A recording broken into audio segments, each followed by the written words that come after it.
The House Judiciary Committee will come to order.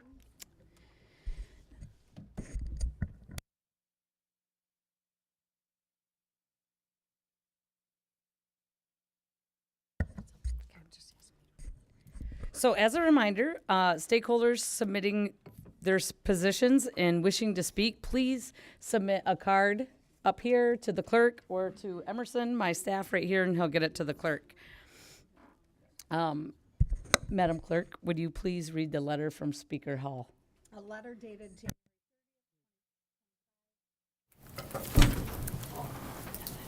to Mr. Scott Starr, Michigan House of Representatives. Dear Mr. Clerk, I appoint the following members of the 103rd Legislature to the following standing committees.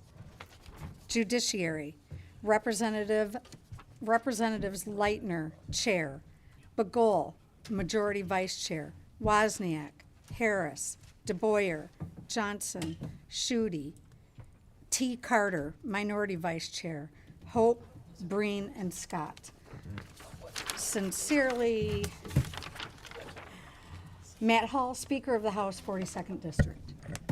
Thank you, Madam Clerk. Would you please take the roll of attendance? Bagol, Here. Wozniak. Here. Harris. Here. DeBoyer. Here. Johnson. Here. Schuette. Here. Carter. Here. Hope. Here. Breen. Present. Scott. Madam Chair, you have 10 members present. You do have a quorum. The House Judiciary Committee will follow the uniform committee rules stated in Chapter 4 of the House Rules that were adopted on the House floor. I have proposed a committee rule that I am offering. A copy is before you. The rule states that at the discretion of the committee chair, a member of the public may address the committee regarding business before the committee. The committee may accept written testimony in lieu of oral testimony. Representative Bagol moves to adopt the rule. Will the clerk please call the roll? To adopt the proposed committee rule, Chair Leitner. Yes. Representatives Bagol. Yes. Wozniak. Yes. Harris. Here. Yes. To adopt the rule, Rep Harris. Yes. Okay. DeBoyer. Yes. Johnson. Yes. Schuette. Yes. Carter. Yes. Hope.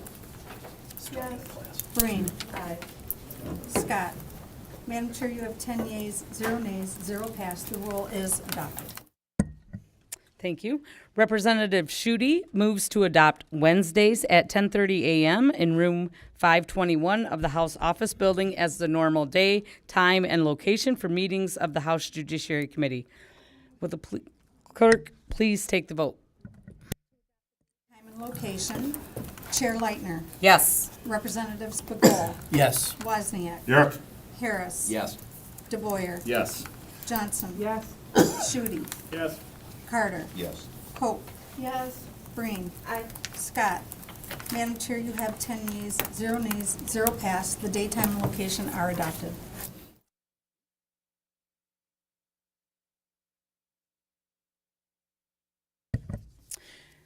Thank you, colleagues. We will now move to testimony for House Bill 4021. Rep Aragona, you can come up to the table, please.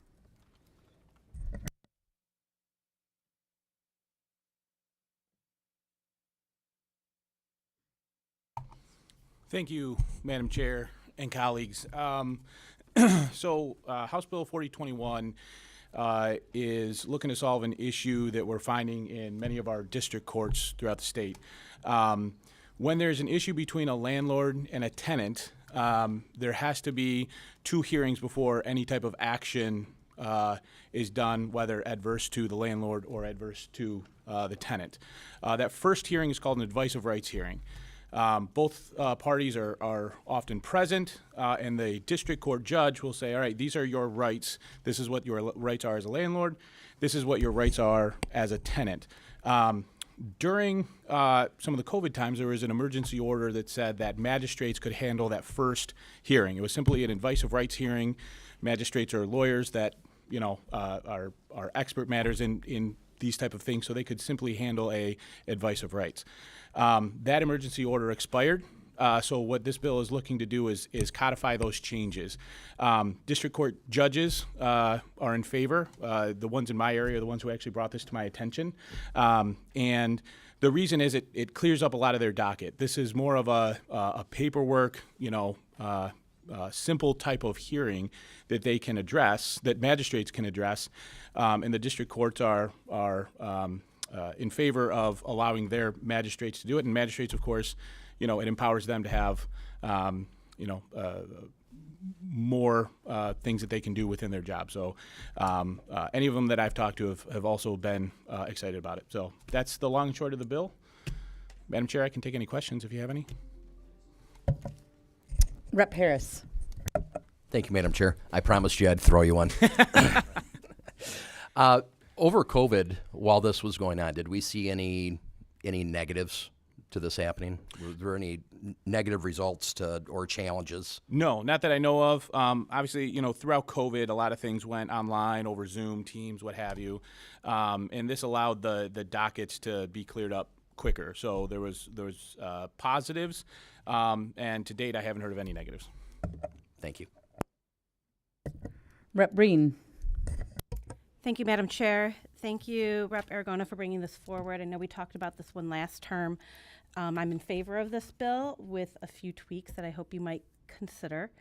I know this will reduce caseload for judges, and I think also this adds protection for tenants. It adds another step in the process so that they have time to maybe get their act together or get some help. And it allows an off-ramp for the parties to meet before a trial, so they might resolve it without proceeding to trial. I am concerned that there might be a language tweak needed in order to narrow this to ensure that this is just for pretrials and not allow magistrates to conduct entire trials. I'm hoping that you'd be willing to consider narrowing that. And I do have a concern about judicial resources. Like, do we know, is this going to make district court judges want to ask for additional magistrates? Do we know what type of a caseload this will be, how much this will affect magistrate caseloads? And then finally, the last question I have, would you be willing to consider an amendment where there is a posting requirement so that tenants know their rights under the law, as well as maybe give additional resources for legal aid? Sure. So there's a few things there.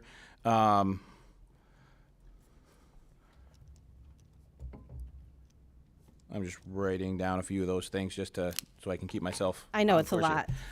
here. So first of all, the language regarding courts, which hearings, the crux of this bill, what I know that district court judges and magistrates, and in fact, one of the magistrates that I was working on this has since gone to scale now. They're simply looking for a way to take this. This isn't so much of one of the complicated hearings that the district court judges is going to oversee, right? It's kind of, from my understanding, I'm not a lawyer, but it's one of the easier ones. This is an advice of rights. You are explaining the rights of the tenant. You're explaining the rights of the landlord. That's what we're trying to get to. Now, from what you're saying, you're concerned that maybe some of this language might open it up even further. This language came from Scale. They've since also had some of those types of concerns, so I'm working with them on that. I can keep you updated on that. As far as the will it open up to magistrates, I haven't heard that. That's not a concern, but I mean, if there's some way to limit that, I'd be okay with that. I mean, this is empowering magistrates to have more in their capabilities as they do their job. Whether it would, if you're thinking maybe that district court judges would ask for more magistrates, again, I haven't heard that argument. I don't think so, but if you'd like to talk about that at a future date, we can discuss that. So, Awesome. What about considering the possibility of adding a posting requirement so that tenants know their rights under landlord-tenant law, and maybe it gives additional information on legal aid resources? When people are facing eviction, they're usually hitting rock bottom. They don't know where to go. They don't know who to turn to. I think that this could be something that might help alleviate the burden on people who are facing these terrible problems. Just adding a posting requirement that we could work with SCAO to say these are your rights under the law. Here are some resources for you if you need additional help. Sure. Yeah, I'd be more than welcome to take a look at that. I mean, my initial thought is, if we want to take a look at something like that, yeah, we can do that. However, if you're in a situation where you're getting evicted, you could have this posting or this piece of paper. What we've moved to in Michigan is this 2-hearing system where you're getting an advice of rights hearing. So, you can get this posting that has your rights, but we've actually set it up here in Michigan where a legal expert, an independent third-party expert, tells you what your rights are, right? So it almost kind of goes beyond that as an advice of rights hearing, in my opinion, but I'd be more than willing to take a look at also doing a posting in addition. Thank you. Again, thanks for bringing this forward. I know a lot of judges are happy that this is a possibility and that it will come to fruition. So thank you. Thank you, Madam Chair. Thank you, Rep. Breen. Rep. Aragona, I think they already provide a notice of rights and advice of rights when a complaint is actually filed as well. So like when the issue comes up, there's a form that's printed for you. We also have a landlord-tenant sector under the One Court of Justice that already provides landlord-tenant help. So that's an additional resource that already exists out there. And generally, they let people know in the court system. But Rep. Wozniak has a question. Thank you, Madam Chair. Hi, Rep. Snowball. No, it's easy one. Are there any appellate rights from the parties in these matters, first of all? Second of all, is this a final order out of that court decision, supposedly the trial decision? And then third, are there alternative dispute resolutions available? Okay, so you hit me on that pretty quick. So this is not a final order. This is the advice of rights hearing. So this is the first of two, right? So for anything to happen, even if it's a very obvious case, there still needs to be the advice of rights that happens. Then any type of judgment, whether it's adverse to the tenant or the landlord, however that works. Help me out. What were your other questions? Sure. What their appellate rights are, and as regard to, because you were talking about final order, and it's not a final order. It's not a final order. Right. Okay. So are there any appellate rights off this so-called trial, and then, or is there an alternative dispute resolution process? So from my understanding, you have your advice of rights at that point before the second hearing, which will have a judgment, or at least very least can have a judgment. You can come to an agreement at that point, from my understanding. As far as appellate rights, it's really there's no judgment in an advice of rights hearing. So if I'm understanding your question correctly, I don't think there's anything to appeal at that point. It's just simply, yeah, okay. Okay, good. The legal expert agrees with me. I just want to put that on the record. Yeah. So, okay, and can any party oppose having a advice of rights hearing? Or once the hearing's done, can they dispute the resolution so far? Yeah, so Can they go again, back to court? yes. So from my understanding, they will be going back to court. The advice of rights is to understand, what your rights are as a landlord, what your rights are as a tenant, and if you, if for instance you're a landlord and your tenant is bringing you to court, and you want to dispute what they're saying, the advice of rights hearing will give you the advice of your rights, right? This is how you would appeal, or this is how you would challenge what the other party is saying. Well, thank you. Okay. Did I get that right? Since you're the lawyer. No, but it's okay. close enough. Okay. Thank you. No, I'm kidding. Thank you, Rep. Aragona. Any further questions? Okay. Thank you. I like your bill. I think it's going to make the process be more expeditious. As a former landlord myself, I appreciate being able to speed some things up in the system. Thank you. Okay, with that, we will move on to Rep. Mueller for House Bill 4018. Oh, wait a minute. I forgot the card situation. I am going to go back to Rep. Aragona's issue here on 4021. Okay. I'm going to read in the other cards first. Okay, for House Bill 4021, we have Sean Cecil from Michigan Realtors, that does not wish to speak, supports the bill.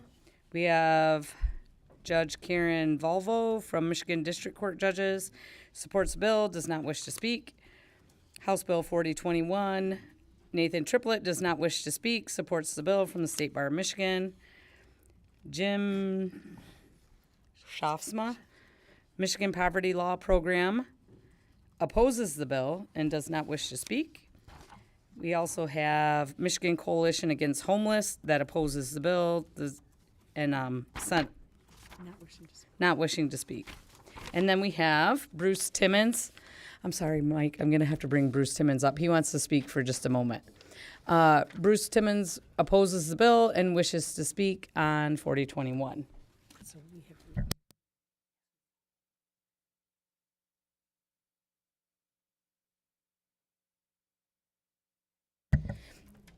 And Mr. Timmons, I'm just going to remind you too, I know we got your written testimony, so if you want to just highlight it instead of reading it, we do have your written testimony that will be a part of the record. The committee will appreciate it. Thank you. Plan to read it. And I don't plan to get into the bio at the front, just to let people know that I've kind of been around this issue for a long time. And talking about landlord-tenant, there was a bill back in 1972, I think it was PA 120, that enacted much of what's on the landlord-tenant issue today. The main objection I have is to the last provision in the bill, which deals with proposing that the district court magistrate would conduct trials. We don't have any instance right now where an historic civil action is heard by district court magistrates. We have a series of quasi-judicial officers, referees, and magistrates that have limited authority. None of them can issue final orders that are appealable. Each of those referees in particular can make recommendations, which a judge has to approve before they become final. District court does hear a few matters of minor import, which includes civil infractions and small claims, but in each of those, it's only a decision by them is subject to a de novo hearing before a district judge. None of those are final orders that are appealable. That's one of the reasons I have objection to it, but I think there's a constitutional issue here that the Article 6 of the Constitution was intended to be to have judicial decisions made by elected judges, not appointed individuals such as referees or district court magistrates. So that's my primary objective, and I hope that comes out. I don't have any particular issues with regard to the rest of the bill. Thank you, Mr. Timmons.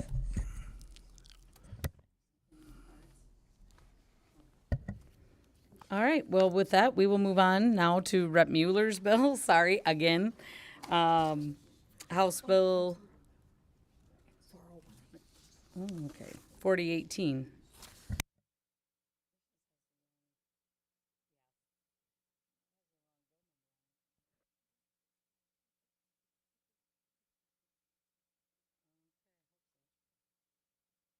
Go ahead, Rep. Mueller. Thank you, Madam Chair and members of the committee. This is a, I'll be brief, this is a reintroduction of a bill that we did a couple terms ago. I worked on this bill with former reps Dave LeGrand and Leslie Love, and we came up with this idea here that this is more for like in the rural areas, the city, you know, there's former police officers on the committee, but this is more actually for the rural areas because, put it this way, I worked in Livingston County, and I might be the only car in 30 miles. And I pull over, you know, now that we raise the age, now you have 17-year-olds that are juveniles. So you might pull someone over in the northern part of the county. You have a 17-year-old that has a gun in the car and a 21-year-old who's drunk. Well, you pull them over, they're both going to be under arrest, but the law says you have to separate juveniles from adults. Well, they're committing a crime together. It's not, you're never going to put a victim and an offender in a car together. That's just never going to happen. And that was one of the concerns with DHHS. I don't think they totally understand the bill. And because if you want to keep the kids safe, what are you going to do when it's 10 degrees outside and you have to stand outside and you have to wait for maybe 45 minutes to an hour for another car to come to transport the juvenile? So, I mean, I've done it. I'm sure other officers have done this before in this similar situation. You handcuff them, they're handcuffed behind the back, you put the adult in the front seat with you, and you put the juvenile in the back. And then you transport them down to the sheriff's department. Before they even go into the jail, you have somebody come out and get the juvenile, take them in, and call a parent. We're not in the business of calling parents on the side of the road when you're by yourself as a deputy or a trooper and bringing people to a traffic stop. That's not safe. And so basically, all it says is if you're between the ages of 16 and 25, you're co-defendant, so you're committing the crime together or riding in the same vehicle together, and you get arrested, you can be transported and separated at the earliest time possible. It's an officer safety issue, and it's also an issue for the offenders that are out there. Like I said, if they can't be together in a car, what are you going to do with them? You're going to stand outside and wait for an hour for another car to show up? It just doesn't make sense. And I'll turn it over to Dan Fanis. He's the legal expert on this issue and has a lot more experience than me. Thank you, Rep. Mueller. Good morning, Madam Chair and members of the committee. My name is Dan Fanis. I'm the Deputy Director for the Michigan Sheriff's Association. This association represents the collective interests of Michigan's 83 elected sheriffs and serves as their advocate on a number of issues, including those that are of legislative interest. This includes House Bill 4018, which the Michigan Sheriff's Association supports and wishes to see enacted into law. By way of background, I have 43 years of experience as a law enforcement officer, having worked in the city of Westland for 25 years, where I retired as its chief of police, and then subsequent to that, another 15 years in the Wayne County Sheriff's Office, where I served as the undersheriff. The Michigan Sheriff's Association is pleased that Rep. Mueller and a bipartisan group of legislatures has chosen to introduce House Bill 4018, a bill that had been advanced in a previous legislative session. This bill creates a common sense reform that allows police, under specific circumstances, to transport a juvenile and an adult offender that have been involved in the same criminal transaction to a secure law enforcement facility where they are to be sight and sound separated from each other as soon as is practicable. The modification to current law allows police agencies that are struggling to deal with logistical issues of responding to calls for service to deal with arrest situations with the least amount of staffing or the need to request further assistance. The modification would allow for an adult and a juvenile offender to be transported in one vehicle instead of requiring a second vehicle to respond to a scene, in which, in some instances, may result in a prolonged wait at that location, sometimes in a highly emotionally charged situation where the people being arrested may be subject to some form of assault or taunts by the people that are actually there, the complainants that are on scene. Some that oppose the modification have incorrectly cited that the changes would violate federally mandated sight and sound restrictions between adults and juvenile offenders. This is not the case, as these restrictions only apply to juvenile offenders that are being held in a secure facility. They do not apply to situations that occur at the time of the initial detention or arrest by law enforcement. Thank you for your time and consideration of this matter. I'll make myself available for any questions should you have them. Thank you, Madam Chair. I would just like to add really quick, too, that the facility issue, a vehicle is not a facility. A facility is a brick and mortar building. A vehicle is not a facility, it's mobile. And that was the reason why it was vetoed by the governor a couple of years ago, and that's why DHHS doesn't support it. But it's because of a difference in opinion on the definition of what a facility is compared to a vehicle. But in common sense world, you would know that a facility is a brick and mortar building and a vehicle is mobile. But again, we're the government, so that's kind of gets thrown out the window sometimes. Thank you, Rep. Mueller. I think it's funny how you think people have common sense. With that, we're going to go to questions. We have Rep. Harris. Thank you, Madam Chair. You knew I'd ask you something. You and Aragona. So, first of all, thank you, because I think this alleviates a lot of issues when it comes to protecting not only the safety of the people that we may be taking into custody, but the officers. For years, I think we've seen plenty of examples where this is something that we needed to do. Maybe there wasn't another car available. And I see this in rural areas or urban, very busy cities too. You have places like Detroit or Pontiac or whatnot. They may be backlogged a day's worth of calls, and there may not be another car available, right? So I think this is very smart. I just wanted to clarify, this just makes it so it's permissible. There's no mandates that this has to happen, right? So this can be a case-by-case basis. Thank you. Rep. Bagol. Thank you, Madam Chair. I think this makes a lot of sense. I've encountered this numerous times in my career in law enforcement. I am curious, however, it says the following must apply. The adult is not more than 25 years old. Why that stipulation? That was something that my colleagues on the other side of the aisle, former reps LeGrand and Love, wanted to do just because of the age difference. They didn't want to have the ability of somebody maybe being a little bit older and manipulating the kids, I guess. You know, I wanted it to be older, but it was a compromise, and that's just what we did, was a compromise, because at the end of the day, you could have like an uncle that's talking the kid into doing something, and you don't want that either, right? So or a family member or somebody manipulating the kid. So we just decided to bring it down to the age of, I guess it was because of HIDA, 25. So they're younger, and it just makes sense. I mean, because again, it happens a lot probably in college towns as well, because now you have seniors coming up to visit their friends in college, and that's the age group that we are trying to deal with. And it was basically, long the story short, it was a compromise so we could get the bill done. Thank you. Rep. Breen. Thank you, Madam Chair. Thank you, Rep. Mueller, for bringing this bill back, and thank you also for considering the input from your colleagues across the aisle in the prior term. It's my understanding this is already happening anyway, and I'm wondering about how often is this happening, and do you think that it will increase? I can't put a direct number on it. It happened to me before. I mean, I had 19 years doing it. I'm sure, Representative Bagol said it's happened to him. Representative Harris, it's happened with him. And the thing is once we raise the age to 17, then you have a whole nother group of people that are now juveniles that were once considered adults that you could arrest. And so, and again, a lot of it takes place, again, in busy cities and college towns, and it happens, like I said, I can't put a number on it, but the thing is most officers just do it anyway, and they take the responsibility if there was anything legal, they just do it because it's the safety of the offenders. And so, like I said, I've had to put an adult in the front seat of my car and a juvenile in the back seat of my car. So they are separated in a moving vehicle and not a facility. And so, I mean, it happens. I mean, it happens quite a bit. Yeah, but I don't think it's something that we can put an estimate on, quite honestly, Rep. Breen. But I think the most important thing is to put out there that we support the concept of sight and sound separation once you're in a facility. We don't want juveniles being affected by other adult offenders. But for purposes of this, the duration is going to be very limited. And what we have to consider is there's that safety factor that's associated with those individuals that we've arrested. A lot of times we're at a very hostile scene where the individuals are emotionally charged, very upset at those offenders for maybe they have attacked their daughter, maybe they've attacked somebody else.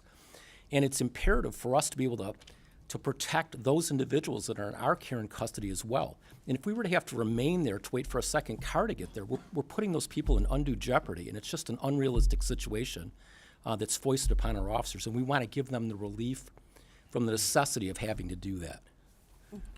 Thank you for that. I mean, to be clear, I'm supportive of this bill. I just wanted to get some additional clarification, and I'm going to trust law enforcement to make those judgment calls with that. So thank you. And again, it's not a mandate, and the police departments will, do best practices, and they can come up with their own rules when they decide to do that. And if they don't want to do it, that's on them. They don't have to, but if they want to do it, they should have the ability to do it in limited circumstances. Rep. Johnson. Thank you, Madam Chair. Thank you, Rep. Mueller. Sounds like common sense to me, and we'll have to use that phrase more. I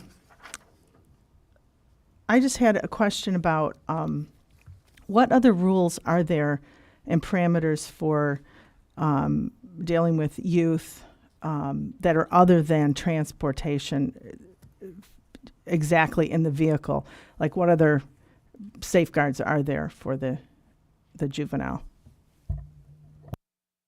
Representative, I think I understand what you're asking. Generally speaking, there's a requirement, and it's a federal requirement, that there's sight sound separation between adult and juvenile offenders.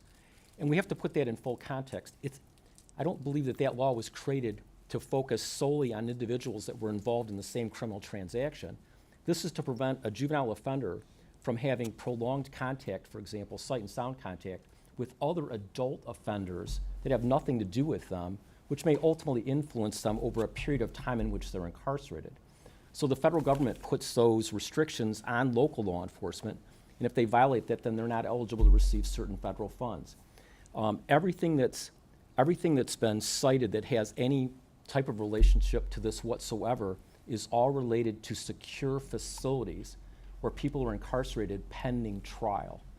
So this is a separate situation in that this is even a pre-charging situation where you're taking someone, you're arresting someone, for example, based off of probable cause to believe they've committed a crime.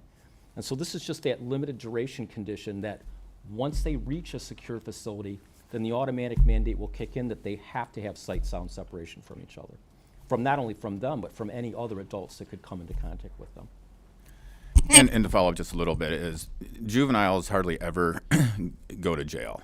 I mean, they have juvenile detention centers, but it takes a lot to get a juvenile lodged in a facility, and some counties don't even have them. Like Livingston County doesn't have them, so we'd have to take them to Washtenaw or up to Flint to Pasadena.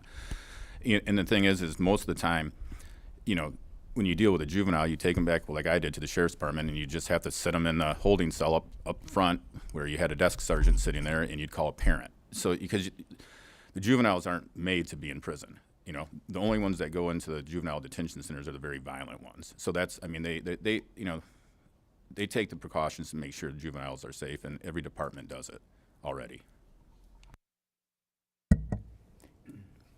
Thank you. Any further questions on either side? Okay. Thank you, Rep. Mueller. Going to. Yeah. Okay, we have a couple of cards here. So this is from Bob Stevenson, representing the Michigan Association of Police Chiefs, supports the bill, does not wish to speak. Matt Sowash from Police Officers Association of Michigan, supports bill, does not wish to speak. Sharday Burton, Michigan Department of Health and Human Services, Legislative Affairs, opposes the bill, does not wish to speak. We have Michigan Association of Counties, supporting the bill, does not wish to speak.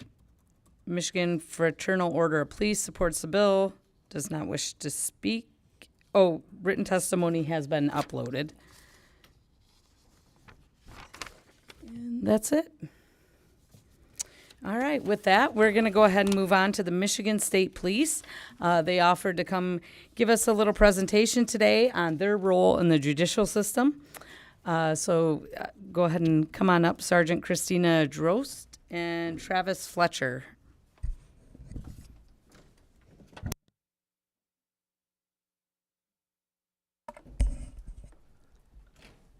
Good morning.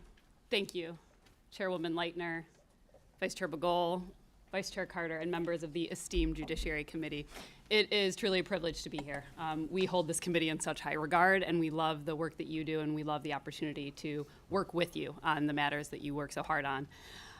My name is Christina Drosty. I'm a sergeant in the State Police. I've been with the State Police about 6 years. I have a bachelor's from the University of Michigan. I have my law degree from the John Marshall Law School in Chicago.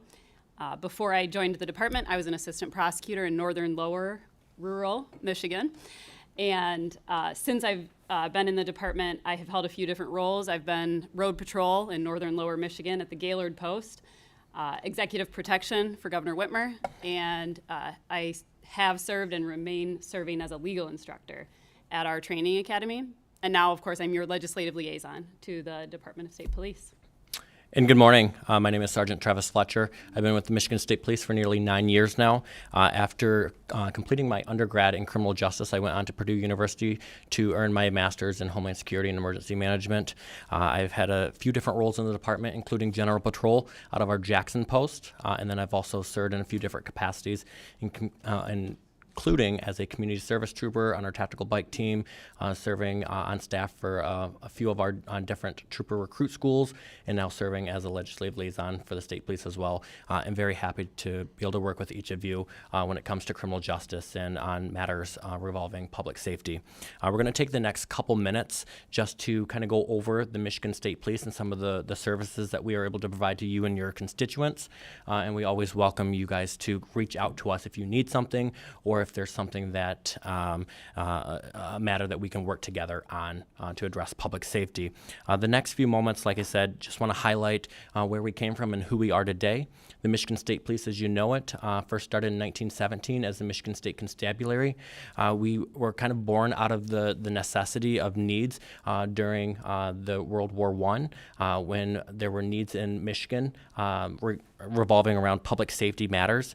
And then we quickly became a necessary resource for public safety throughout the state of Michigan.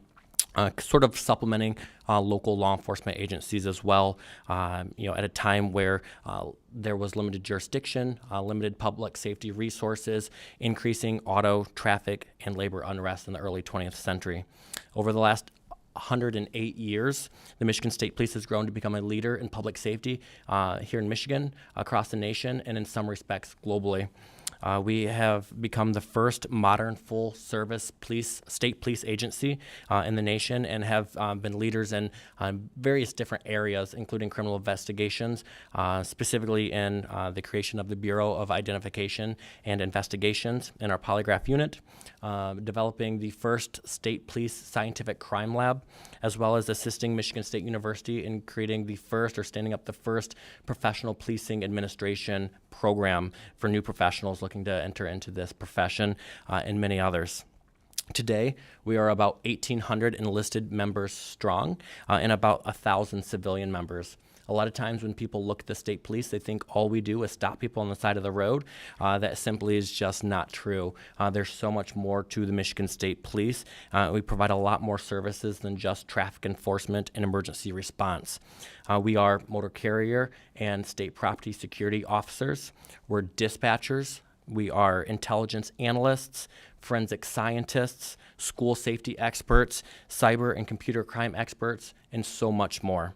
To provide you with a better understanding of the services that your Michigan State Police provides for you and your constituents, we're going to break it down by bureau. The MSP is divided into 4 primary bureaus: the Field Services Bureau, Professional Development, State Services, and Information and Technology Bureau. And I'm going to hand it back over to Sergeant Drosy to kind of dive into that at a little bit more. Thank you. I'll just cover those first two bureaus here as best I can to give you kind of just an understanding of what our role is with what you want to do with this committee. Our Field Services Bureau is the one that people think of most of the time. This is the troopers that you see on the highway. This is our members who respond to 911 calls, car crashes, the emergencies, or other police matters that your constituents have. This bureau, the members in it, serve all 83 counties, so all of your constituents in some way, shape, or form are served by the members of the Field Services Bureau of the State Police. In a handful of counties, MSP is the primary agency responding to their calls. And in addition to the traffic enforcement or the 911 calls, we have specialized services in this bureau as well. We have an aviation team, we have canines, we have specialized investigative teams like cold case teams or homicide task forces. And a lot of those resources, it's not just resources that we deploy when we are called by your constituents, but a lot of your local agencies might call us and say, hey, we're searching for a missing person in the woods, we need some help. And we deploy, say, a helicopter or a drone to assist in finding that missing person. I think the coolest thing about the Field Services Bureau is that everybody you see in a uniform was in this bureau at some point. Everybody from trooper to colonel has been in this bureau and been in a Blue Goose. I think that's a point of pride for our department. Another point of pride is our Professional Development Bureau. This is our training, essentially, bureau. This bureau oversees not just our initial recruit training to get people on the road and into those Blue Gooses, but also our ongoing training. We are very proud of our tradition of hosting our recruit schools. I'm sure many of you are familiar with our training academy in Diamonddale. And one of my favorite things about that is that we count our classes not by the year you start or the year you graduate like you would like your high school class, but we count it in the number of class it is in succession. And that class number kind of becomes part of your identity. Anytime you meet a new person in the state police, almost without fail, the first question is, what school are you out of? So I'm happy to tell you, Sergeant Fletcher is a graduate of the 131st Trooper Recruit School, and I'm a graduate of the 135th. And I'm gonna let you in on a little bit of a secret too. Every person out of, no matter what number school it is, they think theirs was the last hard recruit school. Usually for one good reason or another, but I will tell you that mine really was the last hard recruit school because mine was the longest at 28 weeks. And mine was the 28 weeks. Mine was the last school where you did not receive your post assignment. That is where you'd be working after recruit school until I think we had 4 weeks to go. So when I walked in the door, I had 24 weeks to go before I knew where I would be assigned after graduation. We have evolved and adapted, and we recognize that times are changing, the candidates that we're hiring are changing, and we have more people that already have established families. So that aspect is something we changed to improve our recruiting and our retention. We now assign that work site before a recruit walks in the door. They know if they graduate, they will go to this post. They will be located in this area of the state because we recognize that that was a deterrent for some people wanting to join the field. We continue to develop how we adapt to our changing profession and evolve with our new applicants. So one thing we've just recently deployed with this current recruit school is a Trooper Recruit School preparation program. So for some of the candidates that are now in recruit school, before they started that recruit school, they got some kind of help or advantage beforehand. They got legal instruction. They had some assistance kind of tailoring some workouts to make sure they were physically fit so that they had that better chance of finishing the whole recruit school. We have, over the history of the department, we have graduated 147 trooper recruit schools and 27 motor carrier recruit schools. And just last month in January, we started the 148th. I was there last week teaching laws on search and seizure, and I'm proud to report that we had 60 recruits who promised me they would stay until the end and that they would graduate and become troopers. As part of this bureau, we also have people whose primary responsibilities are that recruiting and selection. So we have people who their full-time job is go out and see who you can find. Recruit applicants, find the best of the best, and explain to them what this career can be for them. We have members whose responsibility it is to conduct extensive background investigations to make sure that the people we are hiring are, again, the best of the best. And we have people who volunteer as kind of part-time recruiters and sit in on hiring panels to make sure that they're interviewing these potential applicants and making sure, again, best of the best. But we recognize too that our recruiting, our retention, and our kind of role in law enforcement goes outside of just our department. So we make a point to make sure that our training in this bureau is not just focused on our members. We host and facilitate a lot of trainings that are open to law enforcement officers of other agencies. We host basic investigator schools for detectives, homicide investigator schools. We host firearms instructor schools and trainings related to operating while intoxicated offenses to make sure that everybody's getting those same opportunities. We publish legal updates for everybody in the field. You don't have to be a member of the state police. And we publish a criminal law and procedure manual that is used throughout the whole state. It's not specific to our department. And then for State Services Bureau and our Information and Technology Bureau, Sergeant Fletcher will give you a little bit of an idea of those. Absolutely. I'll take the last few moments here to wrap this up, but I just want to touch on some of the other services. A lot of the things that my partner, Sergeant Drosty, touched on are a lot of the public-facing services that the department provides, some of the things that you might see as you're out and about. But there are a lot of services that we also provide that is behind the scenes that often doesn't get the credit, but something that is certainly crucial to the public safety system and services that we provide. So our State Services Bureau is responsible for overseeing the various services that are aimed at providing support for both our members internally as well as other law enforcement agencies around the state of Michigan, including the 581 local law enforcement departments. A few of those include our Forensic Science Division, our Michigan Intelligence Operations Center, and our State 911 Administration. A couple others I really want to just kind of dive into a little bit more is our Emergency Management and Homeland Security Division, also referred to as EMHSD. Many are not aware of this, but when the governor appoints the colonel to serve as the director of the state police, there are a couple appointments kind of wrapped into one. That appointment is also to serve as the director of Homeland Security and the director of Emergency Management for the state of Michigan as well. And our role with that in EMHSD is to activate and run the State Emergency Operations Center whenever there is a natural disaster or a emergency. And a lot of times those are going to be triggered when the governor makes that declaration there. Our EMHSD plays a vital role nationally. In our EMAC, we serve as the chair, and again, a vital role in EMAC, which is the Emergency Management Assistance Compact, where we are providing a lot of life-saving resources to other states as well. Some of these examples can be when we deploy troops or other non-enlisted resources to, let's say, Hurricane Katrina, Hurricane Helene, a lot of the forest fires that we've seen out west in the California areas. So we do play a major role in making sure that our partner states are receiving life-saving resources as well. Also, EMHSD works alongside on a daily basis with each and every one of your local emergency managers at the county level. We work with them to make sure that they have the resources that they need from a state level, as well as to serve as a liaison between them at the county level and the Federal Emergency Management Agency at FEMA.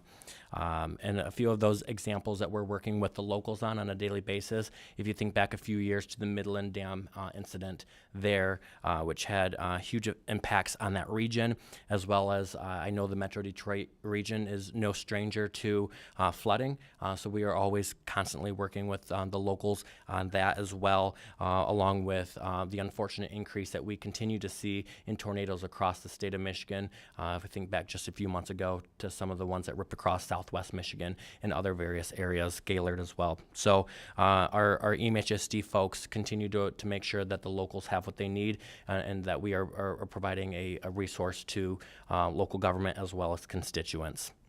Our Grants and Community Services Division is responsible for overseeing an implementation of millions of dollars of grant funding that a lot, in part, goes back to the local departments for public safety needs. And then we also work with them to do our Victim Advocate Program, something that when we are introduced to victims, because they call 911 for whatever reason, maybe the trooper doesn't have the knowledge or the resources on hand to help them through that recovery process.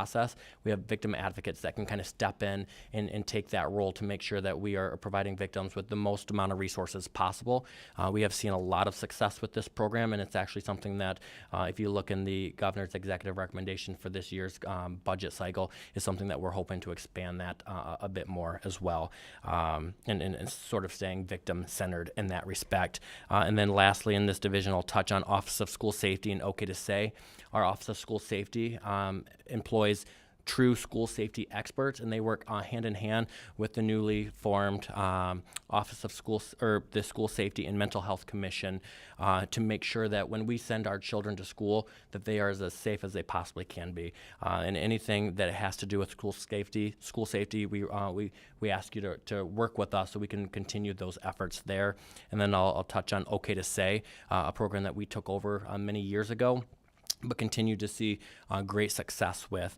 The OK to Say program is a confidential tip line that we manage out at our headquarters 24/7, 365 days a year. And anybody, but we gear it towards K through 12 students, they can, on multiple different platforms, calling, texting, through the app, can provide tips for whatever.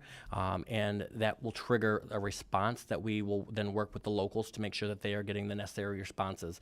That might look like police showing up to investigate something, or it might not include police at all. It might actually be counselors and mental health professionals. Whatever that tip is and whatever is determined that that tip needs is what we work to make sure is kind of played out there. I can tell you in 2023, we received just about 10,000 tips and acted on each of those. And again, the tips continue to rise year after year as the program becomes more and more familiar with our K through 12 students. And then lastly here, our Information and Technology Bureau does a lot of the data that we provide to the state of Michigan when we talk about criminal history records or the annual crime reports that are shared, the traffic crash reports, statistics, all of that. So if there is a matter or an issue that you guys are working on, we are generally the go-to department to come to if you need statistics. So please reach out to us so we can provide you with those resources that I think will help steer you guys in the right direction as you guys are making decisions on policy that will impact the public safety system. And with that, I'll turn it back over to Sergeant Drosty to wrap up. Thank you. I know this has been a lot of information. I know we have all these different bureaus and we have so many experts in our department. Truly, I'm amazed weekly at how many experts we have in different fields. But we just want to highlight those things to demonstrate whatever it is that Judiciary is going on, we can probably help you with. I think most of the time people think of us for like substantive criminal offenses and reaching out and asking, our thoughts on those, what the elements should be or penalties or something like that. But we can help with a lot more. We can certainly help on those, to be clear. But whether it's criminal procedure, whether it's victim rights, that's something I'm personally very passionate about and teach on and work very closely on all the time. Whatever aspect it is that you're working on, there's likely some perspective that we can provide, and we're always happy to. There's people far smarter than us that work in our department that we would love to get you in touch with and get you that data or their expertise on. Thank you. Thank you, and thank you for all the information today. And obviously, in the future, I'm sure we're going to be seeing a lot of each other. But with that, we do have a couple of questions. Representative Wozniak. Thank you, Madam Chair. Good description, so it was very informative. With regard to the lab, I think our lab is probably one of the best in the Midwest or in the country. Thank you, I agree. Yeah. What are we doing about the length of time it takes for a lab to get results? So this is always a common concern, right? We wish we could be CSI and have our results right away. And there are some statutes that kind of try to gear our, put requirements on how fast we get things back. We are burdened with personnel and we are burdened with those resources. We are very transparent about how long things take. We publish regularly updated information about average times, and you can break it down by division. You can break it down by type of, forensic test, and we publish that on our public-facing website so that we're always sharing that information. The most common concern we have is with sexual assault kits and the timing of those. We are normally under the 90 days, but once in a while, we can't get to it. And unfortunately, that's where we wish we could have, unlimited personnel, unlimited space in our labs. But we are pretty transparent, and I think that's one of the areas that we work to help your constituents on. And one more quick question. I don't know, even know if you can talk about it. The advancements in non-lethal weapons, what are you guys doing? We might have to bring in our special operations team to help really explain all of that. We do have several less lethal options. even a taser, I think a lot of people would group into that category. And we're always looking at more effective and safe ways to develop that technology and the use of it. So we're working actually right now on deploying new tasers out to the field. And for the most part, all those special systems, though, are used by our special operations division members, so the members on our emergency support team. And if that's all right, I'll quickly add on to that. And that also ties hand in hand with the training that we're able to provide, obviously with our troopers at our training academy or our campus out in Diamondale, but also with other agencies as well, to whatever extent we can, is providing those scenario-based training. So kind of developing the way that we train our members to make sure that they are getting as much hands-on scenario-based training. And there are certainly things that we could use from the legislature to advance that support, to make sure that we can continue to provide that best training to our members, so that you're seeing the best public safety services out throughout the state of Michigan. So we'd love to talk more on that. And by the way, thank you for your service. Thank you, sir. Thank you for the support. Our pleasure. Representative Breen? Thank you, Madam Chair.